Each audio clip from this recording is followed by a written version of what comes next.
One of our viewers wants to know, do you support the proposed $15 minimum wage? How do you think that kind of an increase would affect small businesses in Hawaii and those on fixed incomes? The question first goes to Congresswoman Hanabusa.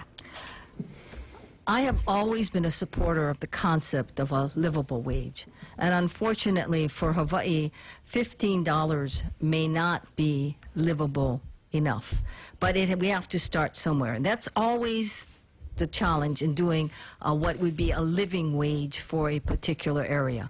For example, I believe DBEDT did a study, and it may be $12 in the Big Island, it may be $15 to $16 in Oahu, it may be higher for the island of Maui. So we need to come to grips first with what is it the people need. When we talk about a, quote, minimum wage, it's not a minimum wage. We have to talk about what is a livable wage.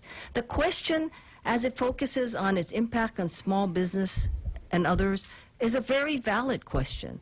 And that is something that government must look at and must investigate as to how we're going to do it.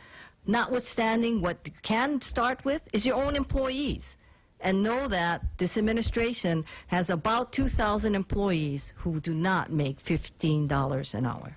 Thank you. And we'll add a bit of time to your response, sir. Certainly. I was chairperson of Ways and Means when we passed the last minimum wage increase that was phased in over 3 increments. The $15 minimum wage, again, would probably be phased in over a period of time. As you noted, it definitely would impact small businesses. At the same time, we would continue to exempt small businesses from the minimum wage requirement. We know that small businesses have less of the ability to pay for the increase in wages, and we want to be sensitive to that. You know, I do believe that we need to be committed to a minimum wage and a livable wage. There has been discussions, and I do support raising the minimum wage to $15 and then providing a cost of living adjustment each and every year so that it would move as wages in the general economy move.